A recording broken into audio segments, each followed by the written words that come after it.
Assalamualaikum warahmatullahi wabarakatuh. Innal hamdalillah nahmaduhu wa nasta'inuhu wa nastaghfiruh wa na'udzu billahi min syururi anfusina wa min sayyiati a'malina. May yahdihillahu fala mudhillalah wa may yudlilhu fala hadiyalah. Ashhadu an la ilaha illallah wahdahu la syarika lah wa ashhadu anna Muhammadan abduhu wa rasuluh. Allahumma sholli wa sallim ala nabiyyina Muhammadin wa ala alihi wa sahbihi ajmain.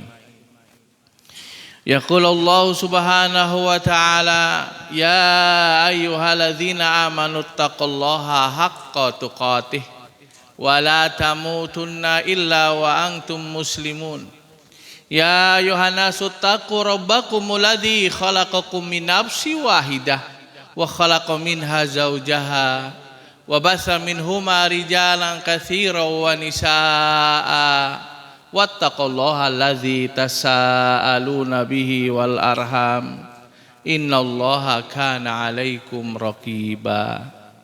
Ya ayyuhalladzina amanu taqullaha wa qulu qawlan sadida yuslih lakum a'malakum wa yaghfir lakum dzunubakum wa may yuti'illaha wa rasulahu faqad faza fawzan 'azima. Amma ba'd, fa inna asdaqal hadithi kitabullah wa khairu hadi Muhammadin sallallahu alaihi wasallam wa syarrul umuri muhdatsatuha fa inna kulla muhdatsatin bid'ah fa inna kulla bid'atin dhalalah wa kulla dhalalatin finnar. Masyiral muslimin wal muslimat, ikhwani wa akhwat fillah, azani Allah wa iyyakum. Puji syukur marilah kita panjatkan kehadrat ilahi Rabbi Allah subhanahu wa ta'ala atas taufik dan hidayahnya, curahan kenikmatan yang Allah berikan kepada kita, iman, Islam, kesehatan, kesempatan, sehingga kita bisa hadir di majelis yang mulia ini dalam rangka thalabul ilmi, diberikan keamanan, kenyamanan hidup. Allah jauhkan kita dari musibah. Walhamdulillah. Mudah-mudahan dengan syukur kita ini Allah ikat nikmat ini enggak pergi dari kita. La in syakartum la azidannakum wa la in kafartum inna adzabi lasyadid. Dan mudah-mudahan saudara-saudara kita yang terkena musibah banjir bandang diberikan kesabaran kepada mereka, diberikan solusi yang cepat untuk bisa pulih kembali, dan kita mendoakan mereka diberikan kesabaran dan kemudahan dalam menghadapi musibah, dan juga membantu yang kita bisa bantu dari finansial. Mudah-mudahan bisa meringankan mereka, dan mudah-mudahan bisa jadi ajar dengan keikhlasan kita dalam amal tabaruat sedekah kita ini. Hadirin jamaah, kita masih di dalam kajian kita Aina Nahnu min Akhlaqis Salaf, di mana keberadaan kita kalau dihadapkan dengan akhlak salafun saleh, dan kita akan bahas pada Al-Faslus Sadis, yaitu pasal yang ke-6. As-salaf wa zuhdu fir ri'asah. Salaf dan juhudnya mereka di dalam ri'asah, kepemimpinan atau jabatan yang semisalnya. Ri'asah itu jamak atau bukan jamak, asal dari kata rois atau roisun itu artinya kepala, pimpinan. Maka kita dapatkan mereka zuhud terhadap riasah. Ada zuhud kepada dunia memang. Kita sudah bahaskan. Ini zuhudnya kepada riasah, kepemimpinan, jabatan dan semisalnya. Bismillahirrahmanirrahim. An Sufyan qala al-Ahnafu qala lana Umar ibn al-Khattab tafaqahu qabla an tasudu. Qala Sufyan li anna rajula idza faqiha lam yatrubu su'dada. Dari Sufyan beliau berkata, Al-Ahnaf mengatakan qala lana Umar bin Khattab. Umar bin Khattab radhiyallahu anhu telah mengatakan kepada kami, katanya tafaqahu, belajarlah kalian agama, pahamilah agama, tafaqahu. Qabla an tasudu, sebelum kamu menjadi pimpinan, sebelum kalian menjadi tokoh, sebelum kalian menjadi pejabat. Hadirin jamaah rahimani Allah wa iyyakum. Ada catatan-catatan penting sebetulnya bahwa ketika seorang menduduki sebuah jabatan tertentu, ditokohkan, menjadi pemimpin misalkan, maka mungkin kesibukannya berbeda dengan orang yang awam biasa. Kadang rapat ini, rapat itu begitu. Pejabat yang bisa jadi kilah kesempatannya sedikit bisa nuntut ilmu begitu. Maka mumpung belum ada apa-apa beban di kita ini, maka belajar. Belajarlah kalian sebelum kalian menjadi tokoh, menjadi orang penting, menjadi pejabat pimpinan. Dan ini adalah sebuah anjuran. Kalau tidak, bahwa ilmu itu sebelum beramal dan sebelum berkata, beramal berkata. Karena amanah di pundak setiap orang yang diberikan atasnya wewenang. Amanah ada di pikulnya. Maka butuh ilmu. Maka tafaqahu, kata Umar radhiyallahu an, belajarlah kalian agama sebelum kalian menjadi tokoh, menjadi pimpinan, menjadi orang penting, pejabat. Kemudian Sufyan memberikan komentarnya, katanya qala Sufyan li anna rajul idza faqiha lam yatlub su'dada. Sesungguhnya seorang apabila dia faqih, dia itu berilmu, maka dia tidak akan minta jabatan ketokohan itu, tidak minta kepemimpinan itu. Karena berat memang resiko. Jadi kita akan ceritakan bagaimana salafun soleh juhud terhadap riasah. Hadirin jamaah rahimani Allah wa iyyakum. Kita dapatkan bagaimana mereka lari daripadanya. Bahkan ada nanti kita sampaikan salafun soleh di kota lagi ribut tentang kekuasaan jabatan, justru ngumpet. Ngumpet dengan kambing-kambingnya beliau. Tidak mau ikut campur dengan kecamuknya, yakni perseteruan yang ada begitu. Oleh karena itu, maka pelajari din ini dengan sebaik-baiknya. Maka akan tertunjuki kita dengan ilmu. Karena al-ilmu nurun. Apa itu? Cahaya. Bukan nurun ngepek ya. Nurun. Nur, cahaya.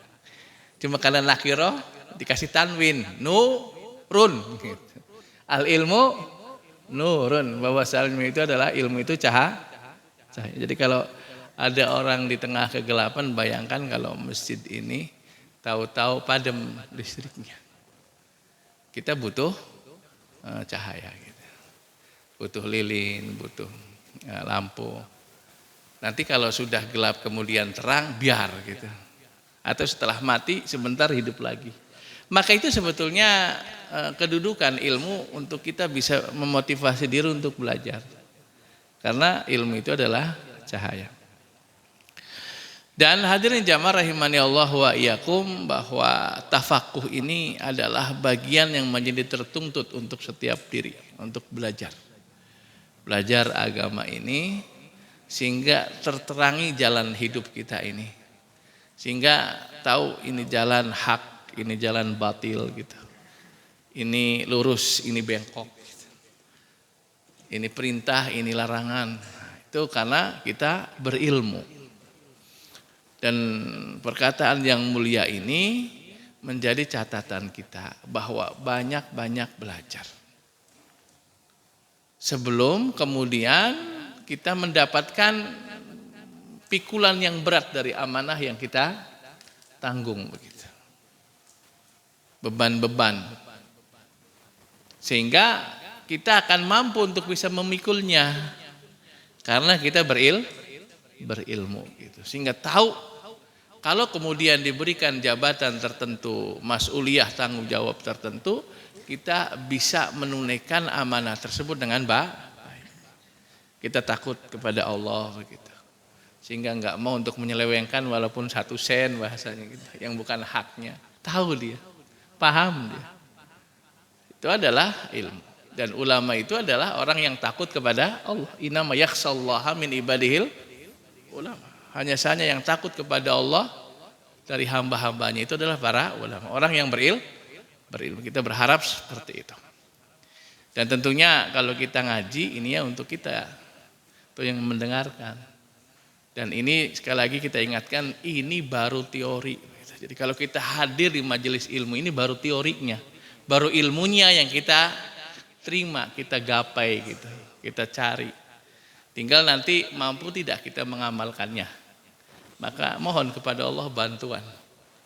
Ya, untuk bagus ibadah kita dengan ilmu tadi. Allahumma a'ini ala dzikrika wa syukrika wa husni ibadatika. Ikhwan akhwat fillah, jangan lupa itu doa setelah sholat yang 5 waktu. Ya, Allahumma ya Allah a'ini, tolong aku ala dzikrika agar bisa berzikir kepadamu, ala syukrika dan bisa bersyukur kepadamu ya Allah, wa husni ibadatika dan bagus ibadahku kepada Kau. Dan bagusnya ibadah dengan ilmu pertama, sehingga tahu kita. Tahu ikhlas itu penting dengan ilmu. Tahu mesti ittiba kepada sunnah Nabi itu karena ilmu begitu. Maka kita memohon kepada Allah pertolongan. Kalau tidak ditolong sama Allah nggak bisa ngapa-ngapain kita ini. Bodoh mungkin kita ini. Atau jauh kita ini dari syariah. Tetapi Allah tolong kita yakini. Karena rukun syukur itu adalah i'tiraf bil qalb bi anaha minallah. Bahwa nikmat tadi datangnya dari Allah. Sehingga kalau kita bisa ibadah, bisa soleh seperti ini, insyaallah mudah-mudahan minas solihin, itu adalah karunia dari Allah. Kalau Allah nggak bantu nggak bisa gitu. Termasuk hadir di tempat yang mulia ini. Juga karena aun minallah, karena pertolongan dari Allah Subhanahu wa taala. Wa qala Musa ibni Uqbah fi maghazihi, Ghazwatu Amr ibn al-As wa hiya ghazwatu dati salasil min masyarifis Syam. Fa khafa Amr min janibihi dzalik fastamadda Rasulullah sallallahu alaihi wasallam fantadaba Abu Bakrin wa Umar fi saratin minal muhajirin fa amarra Nabiyullahi alaihim Aba Ubaidah ila akhirih. Berkatalah Musa bin Uqbah di dalam kitab Al-Maghazi pada pasal bab pembahasan tentang ghazwah perangnya Amr ibn al-As, yaitu ghazwah Dzat as-Salasil namanya. Dzatus Salasil yaitu pada masyarifis Syam, pada tepi negeri Syam, tepi-tepi negeri Syam.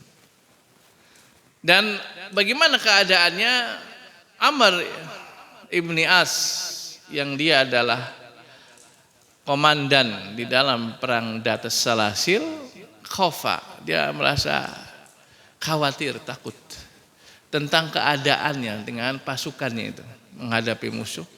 Maka Amr ibni As meminta bantuan kepada Rasul SAW. Maka Nabi pun mengutus Abu Bakar dan Umar dan juga kaum muhajirin. Fa'ammara Nabi Allah, dan Nabi menjadikan amir pimpinan atas mereka adalah Aba Ubaidillah, Abu Ubaidah, salah ya, Abu Ubaidah yang benar, Aba Ubaidah. Dan di sini ada pelajaran hadirin jamaah rahimani Allah wa iyyakum, bahwa pemilihan pemimpin itu kalau kita lihat hikmah dari Nabi memilih Abu Ubaidah, kita tahu yang paling soleh itu Abu Bakar sungguh. Dan kekuatan iman itu ada pada beliau.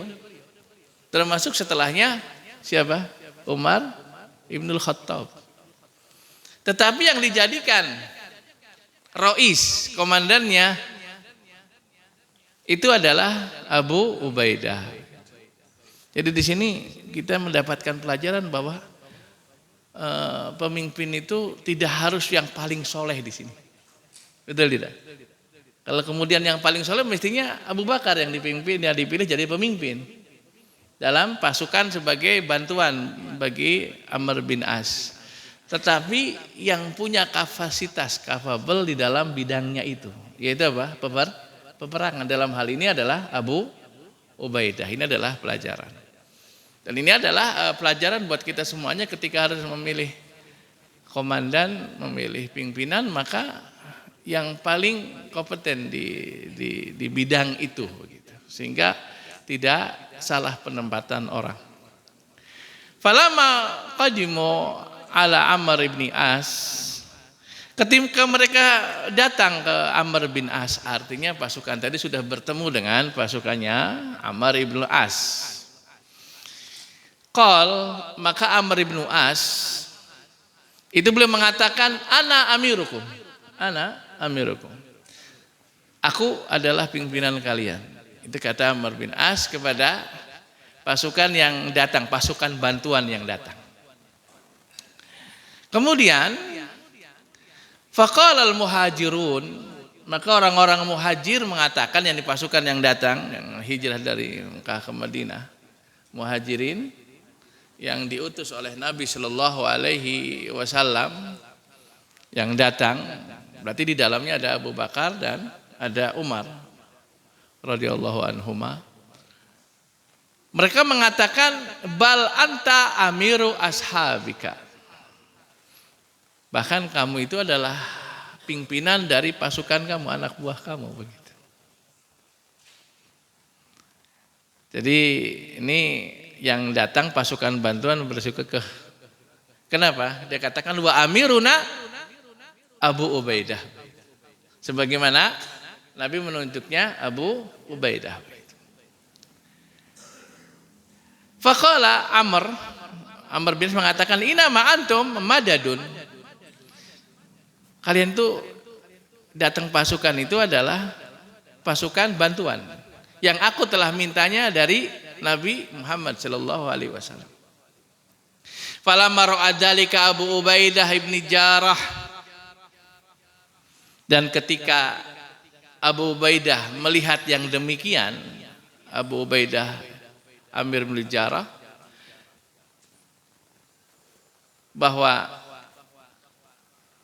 Amr bin As menyatakan kekeh bahwasanya pimpinan itu adalah saya, Amr bin As, yang datang itu adalah pasukan bantuan. Dan tentunya tidak akan mungkin dalam satu pasukan dua pimpinan, begitu, mesti satu. Maka ketika pasukan bantuan tadi mengatakan pimpinan kami itulah yakni Abu Ubaidah, maka Abu Ubaidah melihat terjadi pembicaraan tersebut. Dan disebutkan di sini wa ana rajulun hasanul khuluq, Dan Abu Ubaidah itu adalah orang yang bagus akhlaknya, lembut peringainya, mutabi'an li amri Rasulillah, dan dia pun mengikuti perintahnya Nabi. Kemudian apa yang terjadi? Fasallamal imarata li amrin. Maka beliau pun menyerahkan tabuk kepemimpinan komando kepada Amr bin As. Sehingga tidak kemudian ya bersikukuh begitu kan, untuk memegang perintah sebagai komandan. Dan ini adalah contoh siapa? Abu Ubaidah. Abu Ubaidah datang ditunjuk juga dari Nabi SAW. Tetapi sesungguh asal dari pasukannya adalah dikomando oleh Amr bin As, dan Amr bin As kekeh untuk tabuknya ada di beliau. Maka Abu Ubaidah datang kemudian diserahkan. Nah, karena pemimpin itu pemimpin yang ada pada pasukan bantuan. Begitu sampai bergabung maka ada tabuk pimpinannya sama Amr bin As. Di sini ada pelajaran penting hadirin jamaah, bahwa contoh dari Abu Ubaidah itu adalah contoh buat kita semuanya. Gitu. Kalau sekiranya sudah ada yang pegang silakan sudah. Kenapa mesti bersikukuh, mesti saya gitu? Mesti saya yang jadi pimpinan. Kan gak begitu. Maka diserahkannya tabuk kepemimpinan komando kepada Amr bin As. Walaupun Abu Ubaidah adalah orang yang ditunjuk oleh Nabi sebagai amirnya untuk pasukan bantuan tadi. Begitu sampai maka dia pun bergabung dan bersepakat untuk menjadikan Amr bin As dan diserahkan riasahnya kepada imarahnya kepada Amr bin As. Nah, adalah pelajaran sehingga untuk kita semuanya kita juhud terhadap apa? Kepemimpinan, komando dan yang semisalnya. Sekiranya ada yang lebih mampu dan itu bisa, maka serahkan. Dan ini adalah contoh dari Abu Ubaidah, karena Nabi sudah mempercayakan sebelum pasukan kepada Amr bin As dan dia yang mengatakan saya amirnya. Maka Abu Ubaidah memberikanlah kemudian imarahnya, kepemimpinannya kepada Amr bin As. Ini adalah pelajaran. Kemudian berikutnya wala Zahabi. Di sini agak panjang ya, mengabarkan kepada kami Ismail ibni Abdurrahman al-Mu'adal dan seterusnya dengan sanadnya sampai pada Sami itu Silat ibni Jufar an Hudzaifah. Nah, gini. Sampai kemudian dari Hudzaifah anna Rasulullah sallallahu alaihi wasallam qol inni abhatsu ilaikum rajulan aminan. Ini perkataan penting ya. Ketika Zahabi menyebutkan dengan sanadnya, kemudian sampai kepada Hudzaifah bahwasanya Rasulullah SAW bersabda, inni abhatsu ilaikum rajulan aminan. Sesungguhnya aku akan mengutus kepada kalian rajulan aminan, orang yang amanah. Fas tashrafa laha ashabu Rasulillah. Maka para sahabat berharap itu sebuah kemuliaan untuk tertunjuk. Siapa? Dari kalangan sahabat yang hadir ketika mendengar sabda Nabi ini untuk ditunjuk jadi pimpinan. Fabahatha Aba Ubaidah ibni Jarrah. Nah, ternyata Nabi mengutusnya siapa? Aba Ubaidah ibni Jarrah. Pelajaran di sini hadirin jamaah rahimani Allah wa iyyakum, kalau ditanya, kok kenapa sahabat mengharapkan itu? Maka di sini diberikan penjelasan bahwa mereka berharap itu bukan kepemimpinannya sungguh, tetapi pujian Nabi, saya akan mengutus siapa? Rajulan aminan. Sifat yang mulia itu yang berharap. Dari ucapan Nabi, sabdanya, karena nanti yang akan dipilih dapat predikat itu, yaitu apa? Rajulan aminan. Dan para sahabat pengen mendapatkan apa? predikat bahwa dia adalah orang yang amanah. Maka mereka berharap, bukan berharap kepemimpinannya sebagaimana kebanyakan orang berharap. Karena akan ada yang dia bisa dapatkan dari dari sebuah jabatan tertentu misalkan. Tetapi mereka mengharapkan karena ada predikat di sana, pujian, yaitu apa? Rajulan aminan. Jadi kalau mereka itu menginginkan untuk diberikan kepada mereka para sahabat yang berharap itu bukan karena jabatannya yang dipengenin gitu. Tetapi apa? Pujian yang dimaksud karena itu adalah karunia, yaitu rajulan amin. Dan siapapun berharap kebaikan sungguh. Dan ini adalah hak Nabi mengatakan. Dan ini adalah kabar. Dan Nabi mengatakan itu bukan dari hawa nafsunya. Wa mayantiqu anil hawa in huwa illa wahyu yuha. Tidaklah Nabi itu mengucapkan dari hawa nafsunya, kan, tetapi dia adalah wahyu yang diwahyukan kepadanya. Maka berbahagia kalau kemudian tersebut nama itu, yaitu rajulan amin. Nah, sehingga di sini diberikan catatan bahwa yang dimaksud itu adalah karena pujian. Maka di sini disebutkan katanya dalam maksud syiak al-ghard mina syiak di dalam khobar ini bayan anna sahabat radhiyallahu anhum atau radhiyallahu alaihim lam yastashriku lil imarah ila linaili syahadati rasul al-amir alladhi yabhasallahu bil amanah. Ini ada footnote bawahnya itu bahwa tersebutnya hadis ini yang para sahabat itu berharap itu bukan karena riasahnya, tetapi karena kepemimpinannya itu saja bukan pengen imarohnya kepemimpinannya, tetapi atau kecuali dia ingin atau beliau ingin untuk mendapatkan persaksian Nabi Shallallahu Alaihi Wasallam, yaitu menjadi amir yang diutus yang menjadi amir yang amanah. Maka dia berusaha untuk mengupayakan berharap gitu bahwasanya dia yang dipilih. Ternyata siapa? Abu Ubaidah. Dan ternyata juga ketika yang dikirim juga memang Abu Ubaidah.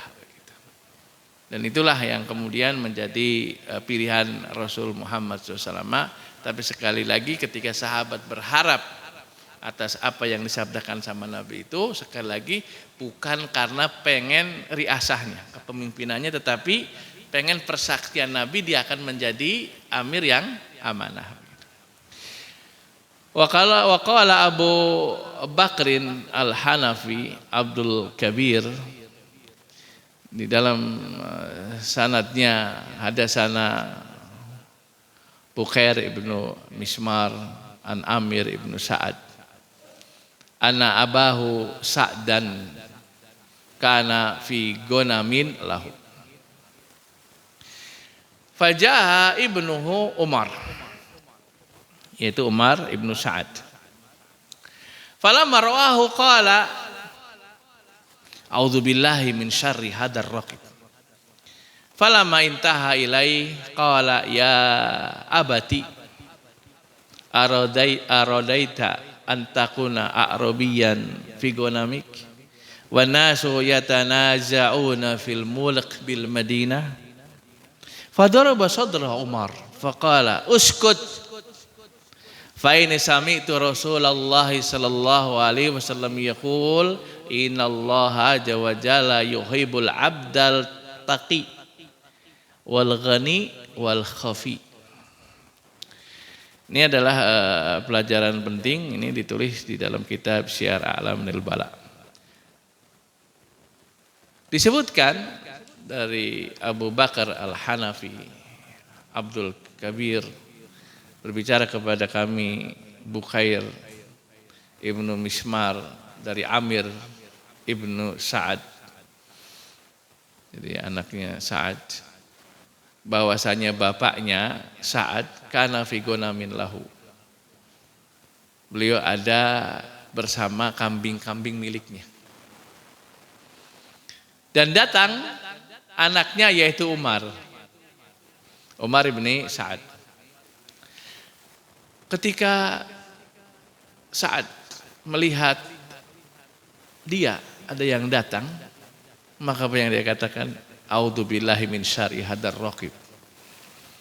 Kata beliau, aku berlindung kepada Allah dari kejelekan orang yang datang, yang menunggangi kendaraan ini. Itu bisa bayangkan, ini tinggal dengan kambing-kambingnya, kemudian kelihatan orang datang dengan kendaraannya. Ini mesti ada apa-apa ini.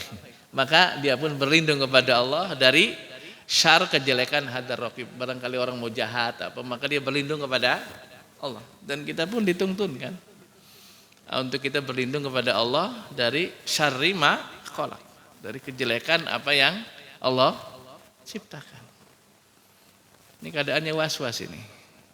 Maka berlindung dia kepada Allah dari kejelekan orang yang datang. Dan kita pun ketika ada kekhawatiran di satu tempat, ya ini lagi masa-masa pilihanku khawatir di jalan ada apa misalkan gitu lah, mungkin nggak ada kekhawatiran. Atau jalan di tengah yang hutan, mungkin toang yang panjang gitu.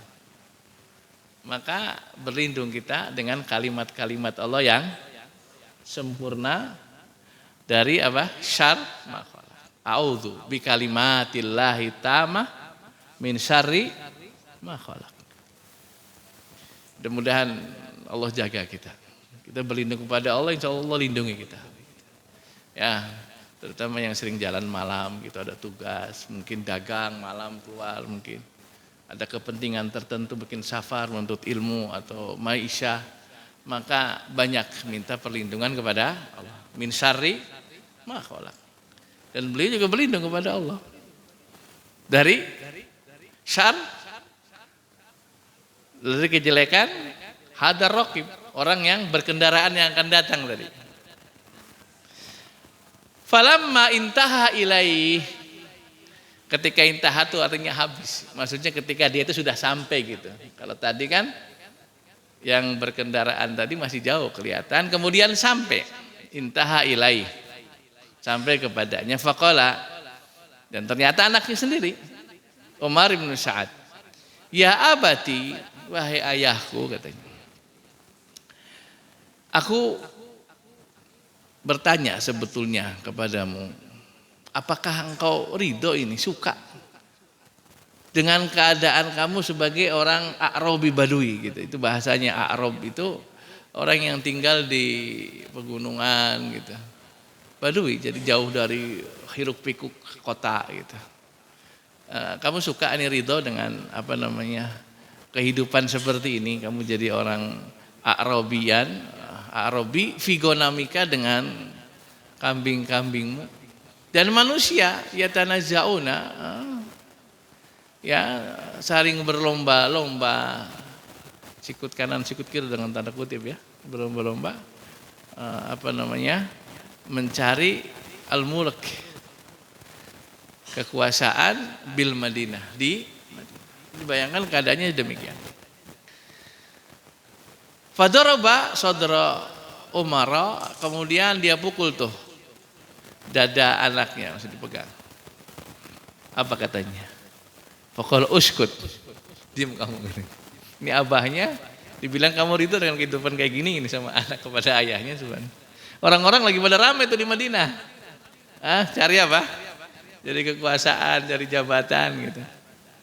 Wallahu taala alam, mungkin setelah Khalifah Umar mungkin ke Utsman bin Affan sepertinya. Wallahu taala alam.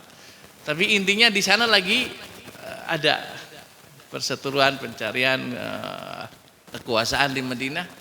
Kamu ridho hidup di apa namanya pedesaan di gunung seperti ini, di Sahara, apa namanya bersama kambing-kambingmu? Maka beliau katakan apa katanya? Uskut, diam kamu. Demikian. Dan ayah harus tegas sebetulnya. Siapa yang jadi ayah? Tegas kepada anaknya. Dan punten sebentar sedikit. Bahwa kalau kita punya anak laki-laki, itu tanggung jawab antum terus, walaupun udah nikah juga dibimbing tuh anak. Paham tidak maksudnya? Ayah punya anak laki-laki dan nikah, dia kalau nggak lurus diluruskan terus. Nah kalau anak perempuan, ada mantunya dia itu. Makanya ada ijab qabul, bukan? Ijab itu dari siapa? Ijab dari wali. Qabulnya dari pengantin laki-laki. Maka anak perempuan lepas tanggung jawab ayah bundanya kepada suaminya. Makanya ada akdu nikah. Tapi kalau anak punya anak laki-laki, anak bertanggung jawab. Dia udah nikah juga harus dipantau itu anak-anak. Walaupun sudah punya cucu, dia punya anak dia gitu, cucu saya gitu. Kenapa? Anak laki. Mungkin diluruskan kalau ada. Perhatikan juga sholatnya anak-anak kita. Kalau perempuan itu tanggung jawab suaminya, betul. Serahkan. Tanggung jawabnya atasnya suaminya, mantu kita. Gitu. Tapi kalau anak laki-laki masih sama ayah. Maka ketika terjadi hal yang seperti itu bilang apa? Uskut gitu. Ya, komentar juga gitu. Itu di Madinah lagi sibuk ngurusin apa? Rame jabatan dan seterusnya. Kamu suka katanya, engkau suka itu dengan keadaan demikian dengan kambing-kambingmu, uskut. Dingem kamu gitu. Kemudian hadirin jamaah, ini adalah bagaimana salaf ketika ngomong uskut aja, diam kamu, itu ada dalil yang mau dibawakan. Apa masalahnya suruh uskut anak? Maka dikatakan, fa ini sami'tu Rasulullah SAW yaqul, sesungguhnya aku telah mendengar Rasulullah, sahabat. Berarti langsung dia membawakan matan hadisnya langsung dari Nabi SAW.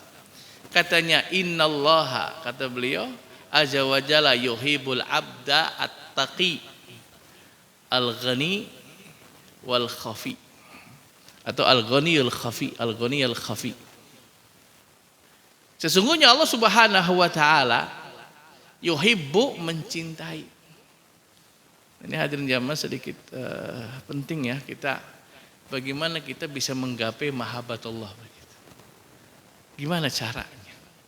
Kalau kita mendapatkan hadis gini, kita pengen melakukan ini sungguh-sungguh untuk mendapatkan apa? Kecintaan Allah Subhanahu wa taala. Itu membayangkan orang aja kalau sudah cinta sama orang, subhanallah.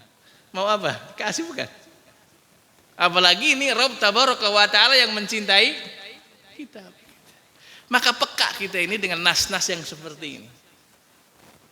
Sesungguhnya Allah mencintai seorang hamba, walaupun belum selesai misalkan dengarnya, tapi sudah fokus ini. Saya pengen itu punya. Bagaimana? Akan mendapatkan hal yang besar sekali, yaitu kecintaan Allah. Manusia cinta sama manusia, akan berkorban apapun, akan kasih apa yang diminta. Sampai ada peribahasa al-hubu a'ma. Apa itu a'ma itu? Cinta itu buta. Kadang-kadang enggak nalar juga enggak disebut cinta, mau kasih. Ini ada api besar di bangunan, anaknya masih di dalam, saking cintanya sama anaknya, ditembus itu si ibu, apa namanya, api begitu. Enggak mikir lagi, kenapa? Saking cinta anaknya supaya terselamatkan. Cinta namanya. Dan ketika Nabi mengkabarkan innallaha jalla wa jalla yuhibbul abda, berikutnya belum dibahas.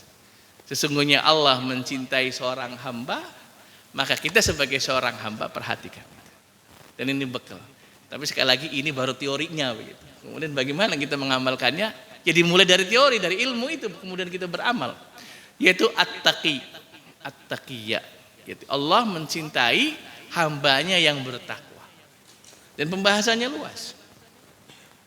Tentang takwa, antaj'ala bainaka wa baina adabillah wiqayah bimtithali awamiri wastinabi nawahi. Demikian diantaranya para ulama memberikan ta'rif bahwasanya takwa itu engkau jadikan apa? Dirimu, dan api neraka itu ada tameng. Sehingga apinya enggak ke dia, ada tamengnya. Dengan menjalankan perintahnya, menjauhi larangannya. Yang kata orang Dermayu ini, enteng kecape, abot sangga, itu konsekuensinya berat gitu. Ngomongnya ya gampang, menjalankan perintah, menjauhi larangan. Apa masalahnya? Masalahnya pertama harus berilmu mana perintah, mana larangan. Apa sebesar-besar perintah itu? Tauhid. Kan begitu. Apa sebesar-besar larangan? Asyirik. Kemudian setelahnya ke bawah. Perintah bakti kepada orang tua. Perintah lagi sholat yang 5 waktu. Banyak terus ke bawah. Setelah syirik, maksiat yang besar. Zina, mencuri, mabok, minum khamr dan semisal. Maka harus berilmu. Dan jangan saru ilmunya, jangan kena subhat. Maka harus dilawan dengan ilmu sehingga jelas. Maka setelah tahu diamalkan ilmunya, yaitu menjalankan perintahnya, tahu perintah dijalankan, tahu larangan dijauhkan begitu. Dan ini adalah upaya-upaya kita yang harus kita lakukan. Kenapa? Itu yang akan dicintai oleh Allah Subhanahu wa taala. Bahkan sebagiannya itu kalau berjalan katanya memberikan bagaimana orang yang bertakwa ini berjalan di jalan yang banyak ranjau, banyak duri. Dan kalau zaman sekarang ranjau gitu. Apakah kemudian dia mau berjalan dengan semaunya? Banyak duri? Atau lebih ekstrim lagi ada ranjau di situ tuh, di hutan. Apa kemudian mau jalan semaunya? Kan nggak pakai detektor. Ini ada sinyal nggak? Ada bomnya nggak? Nggak ada jalan. Kalau ada minggir-minggir. Ini kayaknya ada masalah di bawahnya nih. Ini ada durinya di anu dulu gitu, diamankan dia baru jalan. Nggak bisa orang jalan semaunya gitu, padahal dia tahu tuh berduri itu ada masalah jalan. Maka demikianlah. Setiap kita mau melangkah, ini ridho nggak Allah nih? Atau Allah murka nih? Begitu mestinya. Maka berilmu dulu, detek dulu gitu. Ini aman, Allah ridho jalan. Kalau enggak, tinggalkan.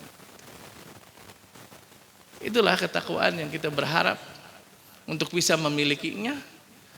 Kan itu sebaik-baik bekal. Fatazawadu fa inna khairuz zadi at-taqwa. Berbekalah kalian, sebaik-baik bekal adalah takwa. Kemudian berikutnya al-ghani. Orang yang merasa cukup. Al-ghina. Tidak minta-minta sama orang. Tidak bergantung kepada orang lain. Kita ini punya ma'isyah, punya kerjaan. Macam-macam orang kerjaannya ya. Ada yang di pasar dagang, gitu. Ada kecenderungan dia dagang, usaha, gitu. Dapatkan rezeki. Ada yang mungkin bekerjanya ngajar, ada yang ngajar, gitu. Ada yang bercocok tanam kerjaannya, dapat padi, dapat jagung, dapat dia jual. Sekarang dapat ceplik ini, cabai lagi dianjurkan ini Pak, ya, cabai ini, gitu, berbanyak gitu. Sehingga kalau kita menghasilkan dari hasil tanaman kita itu adalah rezeki. Sehingga dia itu nyaman dengan, dia bisa berdikari dengan kakinya sendiri begitu. Jangan kemudian bergantung sama orang. Mau makan mesti ketuk pintu minta beras. Hinalah manusia yang minta-minta gitu. Kenapa kemudian kita nggak berusaha? Maka itulah orang yang Allah cintai. Yang orang yang merasa cukup dengan dirinya, maka berusaha kita untuk mencari nafkah. Dan kita bertawakal dengan usaha kita. Kalau Nabi memberikan gambaran bagaimana burung-burung, apa burung manuk? Tagdu khimasan wa taruhu bitana. Berangkat pagi hari dalam keadaan lapar, pulang dalam keadaan kenyang. Burung. Apalagi manusia mestinya dengan akalnya. Cuma masalahnya burung tidak maksiat, burung. Manusia maksiat, itu masalahnya. Maka selama kitanya soleh, bertakwa sama Allah, menjalankan perintahnya, menjauh larangan, jangan khawatir insya Allah. Bukankah Allah sudah mengutus malaikat ketika setiap kita masih janin di perut ibu kita, arba'ina yauman nutfah, arba'ina yauman alaqah, arba'ina yauman mudghah. Berapa? 40, 120 hari, 4 bulan. Kemudian diutus kepadanya malak. Bahasa Arabnya malak, bahasa Indonesia malaikat. Padahal malaikat itu jamak sebetulnya. Malak itu satu, kalau jamaknya malaikat. Orang Indonesia memakai yang jamak untuk tunggal, sehingga bilangnya malaikat Jibril. Keder orang Arab kalau dengar. Kok jamak untuk Jibril yang satu gitu, malakut Jibril. Maka diutuslah padanya malah malaikat. Untuk apa? Ditiupkan padanya ruh. Fayun fakhu fihi ruh. Kemudian ditulis apa? Kalimat di situ. Rizkinya, ajalnya, syaqiyun au sa'id. Dia sengsara atau bahagia. Jadi sudah ada rezeki ini sama kita. Termasuk anak-anak yang akan lahir, anak-anak kita gitu. Dimbawa rezeki masing-masing. Tinggal ketakwaan kita aja yang harus kita usahakan, upayakan. Maka cukup diri dengan apa yang kita usahakan. Sehingga tidak butuh minta-minta kepada orang lain. Sehingga berkecukupan. Seorang yang gani merasa cukup, itulah yang akan dicintai oleh Allah. Kemudian al-khafi.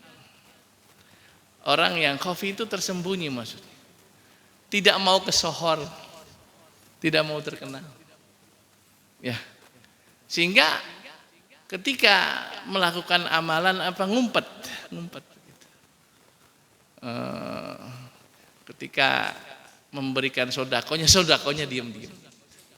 Sampai orang yang dikasih pun nggak tahu siapa yang ngasih. Baru ketahuan yang ngasih itu ketahuan ketika sudah wafat. Begitu wafat kehilangan tuh sodako yang pagi-pagi, betul. Ya nggak ada masalah, sudah wafat orang. Tapi selama hidup mestinya itu diumpetkan. Karena ikhlas itu adalah orang yang menyembunyikan kebaikannya sebagaimana dia menyembunyikan kejelekannya. Maka berusaha untuk makhfi diri ini di dalam hal-hal yang akan merusak hati kita karena riya, sum'ah, kesohor dan lain-lain. Maka Allah mencintai al-makhfi, al-khafi, orang yang menyembunyikan dirinya, menghindari dari ketersohoran sehingga tidak dikenal orang, sehingga dia akan mudah untuk ikhlas. Demikian Muadzin. Betul.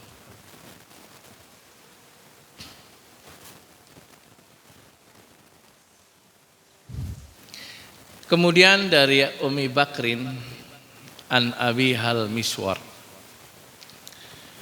qala lama wala Abdurrahman ibni Auf Asyura kana ahaban nas ilayya an yaliyahu fa in taraka fasa'dun falahiqani Amr ibn al-As faqala ma dhannu khalaka Abdurrahman billah in wala hadzal amr ahadan wa huwa ya'lam annahu khairan minhu fa ataitu Abdurrahman fadakartu dzalika lahu faqal wallahi li an yu'khad madiyatun wa tudha fi halqi summa yunfadu biha ila al janibil akhar ahabu ilai min dzalika. Ini ada syahid ya,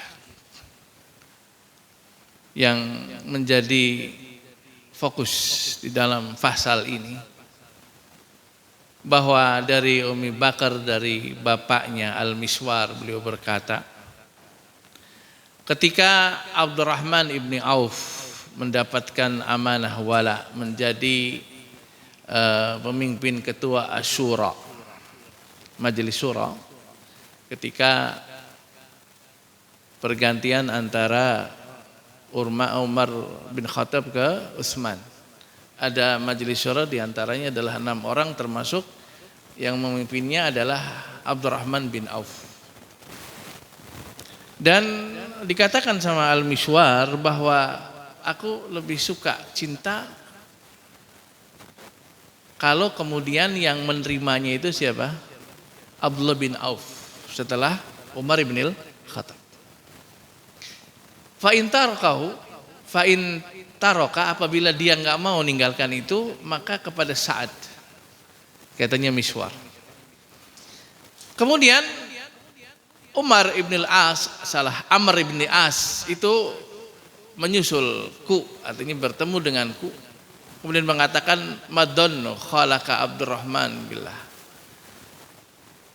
Apa pendapat kamu, sangkakan kamu pamanmu yaitu Abdurrahman tadi Ibnu Auf itu, apabila wala hadal amr ahadan, kalau dia memberikan riasah kepemimpinannya perkara ini kepada seseorang, wahwa ya'lam annahu kharun minhu, yang dia tahu bahwasanya dia sebetulnya lebih baik dari orang tersebut. Maka itulah yang ditanyakan sama Amr bin As kepada Al-Miswar. Kemudian fataitu Abdurrahman, maka kemudian aku pun datang kepada Abdurrahman bin Auf. Maka dia sebutkan masalah itu berkaitan dengan wilayah ya, kepemimpinan. Dalam hal ini setelah Umar bin Khattab. Hal yang terpenting menjadi catatan faqal. Kemudian dia katakan, wallahi, katanya, demi Allah, dia bersumpah. Li an yukhad madiyatun, akan tukhad itu diambillah pisau, fatudha fi halqi. Halak itu seperti dalam makharijul huruf pada halak di sini. Kalau diambil pisau, kemudian tudok diletakkan di halak, apa ini halak? Leher. Tunfadu biha, ditembuskan ila al-janibil akhar, pada sisi yang lain, maksudnya ke sana gitu. Kata beliau, ahabbu ilayya min dzalik. Lebih aku suka cintai daripada menerima apa? Jabatan tersebut. Apa? Khalifah, kekhalifahan. Yang kemudian pada ending akhirnya sepakat aklamasi, yaitu siapa? Utsman bin Affan. Tapi ada cerita dulu gitu. Karena Abdurrahman bin Auf itu sebetulnya pimpinan syura yang 6 tadi, yang ditunjuk gitu sebagai pemimpin tim apa kalau bahasa gitu itu. Tim 9 apa gitu. Tapi itu disebutnya syura, dan itu pimpinannya adalah Abdurrahman bin Auf. Dan miswarnya sendiri kemudian yakni Amr bin As sudah ada yang mengarah kepada beliau gitu. Ada yang mengarah kepada beliau sampai disampaikan, kalau kamu terima ini. Bagaimana? Dan seterusnya disampaikan begitu. Maka kata-kata ini menjadi catatan bagaimana mereka zuhud terhadap apa? Riasah begitu. Sampai sedemikian begitu. Dengan sumpahnya kalau pisau diletakkan di leher kemudian ditembuskan sampai apa? Sampai akhir sebelahnya, maka itu lebih dia cintai daripada jabatan tadi. Bagian akhir yang kita baca paragraf terakhir, Wan Ibnu Wahab disebutkan berbicara kepada kami Ibnu Lahiyah dari Yahya Ibnu Sa'ad dari Abi Ubaid Ibnu Abdullah Ibnu Abdurrahman Ibnu Ajhar, Abdurrahman Ibnu Hajar, dari bapaknya, dari kakeknya, bahwasanya Utsman ishtaka urafa. Jadi Utsman radhiyallahu an itu dia mengeluh dengan sakitnya, yaitu keluar darah dari hidungnya. Kemudian dia da'a Humron. Humron itu budaknya, gulamnya, ya dipanggil. Faqala uktub li Abdurrahman al-ahda min ba'di. Tulislah kepada Abdurrahman ahad, ini kekhalifahan ini sudah dituliskan, tulisan wasiat untuk diberikan kepada beliau. Fakatabalahu, maka dia pun tulis tuh. Yani Humronnya menulis lahu. Fantalaqa Umran ila Abdurrahman, kemudian kepada Abdurrahman beliau datangin. Faqala busyra, Allahu akbar, kayak orang dapat SK, kabar gembira begitu. Lalu dituliskan sama Amirul Mukminin khalifah bahwasanya ini akan kepada beliau. Qala wa madaka, apa katanya? Kau bilang busyra tadi, kabar gembira. Ana Utsman qad kataba lakal ahad min ba'dihi, bahwasanya Utsman radhiyallahu anhu telah menulis ahad, ini perjanjian ungkapan tentang khalifahan setelah beliau diberikan kepada engkau. Faqama baina al-qabri wal mimbari, kemudian berdirilah beliau yakni Abdurrahman ini antara kubur Nabi dengan minbar. Maksudnya apa? Di Raudhah. Nabi menyampaikan antara kamar ya, tempat tinggal kamarnya yang di Masjid Nabawi, yang dekat Masjid Nabawi kalau dulu nggak masuk sebetulnya. Dengan mimbar itu ada Raudhah min Riyadil Jannah. Dan